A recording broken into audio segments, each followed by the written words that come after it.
Hey everyone, welcome back to Edgeverse.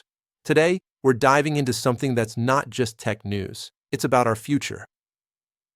Imagine this. You're walking down the street, and an AI camera scans your face, checks your social score, and decides if you're trustworthy enough to board a train or get a loan. Sounds like a dystopian movie, right? But it's real, and it's happening now under government control. What if I told you that AI, this incredible tool, could either empower us or chain us? In this video, we'll unpack why government-controlled AI is a massive threat to our freedoms and how we can fight back with decentralized alternatives. Stick around because this affects all of us. If you're new here, hit that subscribe button and turn on notifications. We break down big ideas like this every week. Let's start with the big picture. Artificial intelligence isn't some far-off dream anymore. By 2023, U.S. federal agencies were already using over 1,200 different AI systems for everything from surveillance to deciding who gets public benefits. States and cities are jumping in too, plugging AI into policing, housing, and immigration. It's exploding fast, often without us even knowing or having a say. The real question isn't if governments are using AI. They are. It's how we govern it to protect our freedoms instead of letting it erode them. You see, the same AI that's sold as a way to catch criminals or streamline services is being twisted in places like China to crush dissent and control people. And scary enough, we're seeing echoes of that in democracies too. It's creating what experts call authoritarian drift, a slow slide toward more control and less freedom. Why does this matter to you? Because if we don't act now, we could wake up in a world where AI decides your job, your home, even your right to speak out. To understand this, let's look at how AI surveillance is rolling out right now. Think about China's system. It's like the ultimate case study in AI gone wrong. They've got facial recognition cameras everywhere, in apartments, streets, hotels, even trains. Add in iris scans that work through masks, drones buzzing overhead, and AI that flags weird behavior like jaywalking or gathering in groups. Then there's the social credit system, which pulls in your financials, health records, online chats, everything to give you a score. Low score? No job, no travel, no school for your kids. It's not just watching, it's enforcing obedience. And get this, they've even got robots patrolling streets, using nets or force to nab people on the spot. This isn't sci-fi. It's proof that when governments monopolize AI, they can monitor and control millions cheaply and efficiently. But hey, that's China, right? An authoritarian regime. What about democracies like the US? Turns out, we're not immune. Cities like Chicago and New York have blanketed streets with thousands of AI cameras that don't just record, they analyze.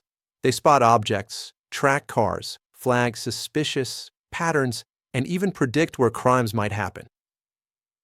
Predictive policing is a game changer, or should I say, a freedom killer? Instead of reacting to crimes, AI tells cops where to go before anything happens. Sounds efficient, but here's the rub. These systems learn from old arrest data, which is riddled with racial biases. So, they send more police to minority neighborhoods, leading to more arrests there, which feeds back into the AI, making it think those areas are high risk. It's a vicious loop that amps up discrimination. And false alarms? Huge problem. Gunshot detection AI in some cities spits out thousands of bogus alerts, flooding areas with cops for no reason. The result? People feel watched, so they protest less, organize less. Studies show fewer demonstrations when AI surveillance ramps up. Ask yourself, would you speak out if you knew an algorithm was tracking your every move? It gets worse when data piles up. AI doesn't stop at cameras. It's aggregating everything about you. Your health records from doctors, financials from banks, texts and calls from your phone, location from apps, even biometrics like fingerprints or DNA. Mash it all together, and governments get a full profile: who you hang with, what you believe, your habits. In the US, agencies like ICE use tools from companies like Palantir to sift through phone data, licenses, and locations for immigration enforcement. Facial recognition? It messes up more on women and people of color, leading to wrongful arrests. Marginalized groups get hit hardest, but this vulnerability is for everyone, selective enforcement, blackmail, you name it. Governments pitch this as safety first. AI stops crime, fights terror, keeps us healthy. Who wouldn't want that? But it's a trap. It assumes power stays in check, but history says otherwise. Post 9/11 surveillance powers stuck around. COVID contact tracing turned into permanent tracking. Emergencies give birth to tools that never go away. The core issue? AI concentrates power like nothing before. One agency controls algorithms that decide your benefits, bail, job, housing, even medical coverage. Courts can't easily review black box AI. Executives face less backlash for targeting, and voters can't hold it accountable. It's structural authoritarianism waiting to happen, even in democracies. During a crisis, it could flip fast. Take algorithmic decisions on rights. AI screens for welfare, sentencing, hiring. But if the data's biased, and it always is, it discriminates at scale. No human to appeal to, just a machine's objective call. What happens when you're denied a home because an algorithm flags you as risky based on your zip code or skin color? No recourse, that's what.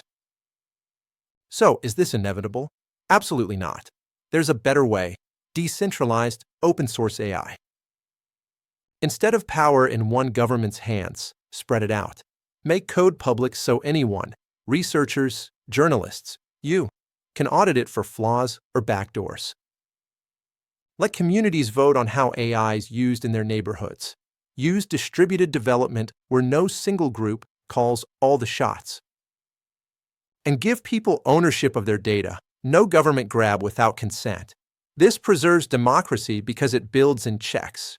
Open reviews catch biases. Modular systems let locals tweak for their needs. Competition stops monopolies. Real examples? Open source platforms like federated learning train AI. Without sucking all data to a central hub, your info stays local. Blockchain DAOs let communities govern AI decisions transparently. Privacy tech keeps benefits without the control. Regulations are catching up too. The EU pushes for transparency in high-risk AI. U.S. states like Illinois and Colorado ban biased biometrics or require impact assessments. We need more. Civilian boards to oversee police AI, rights to explain and challenge decisions, bans on indefinite data hoarding. But why act now? Because the next 2 to 3 years lock in AI's path. Default is centralization. It's easier for governments and companies. Decentralization takes effort, but it's our choice. Here's what we can do, starting today. First, push for transparency. Demand agencies reveal their AI, what it does, how accurate it is, its errors. Require impact checks on communities. Second, build accountability. Oversight boards with teeth, human reviews for big decisions, liability for harms. Third, go decentralized. Favor open source over secret systems, support privacy tech, involve locals in governance. Fourth, protect data. Consent for biometrics, limits on aggregation, deletion rights. Fifth, fight bias. Test systems pre-launch, monitor ongoing, diverse teams in design. Civil society, you and me, plays a huge role. Journalists expose harms. Lawyers sue over discrimination. Researchers audit code. Communities organize for change. Individuals, file info requests, report issues, attend meetings, back open source projects. Collective pressure works. When we make noise, things shift. Think about the paradox. Democracies use the same tools as dictators, but claim it's fine because of checks like courts and press. But those erode over time with AI. It's gradual drift, surveillance normalizes, dissent chills, power concentrates. Globally, China's exporting this tech, creating a race to pervasive control. And the innovation argument? Sure, centralization speeds things up, but toward what? More control. Decentralized is slower but freer.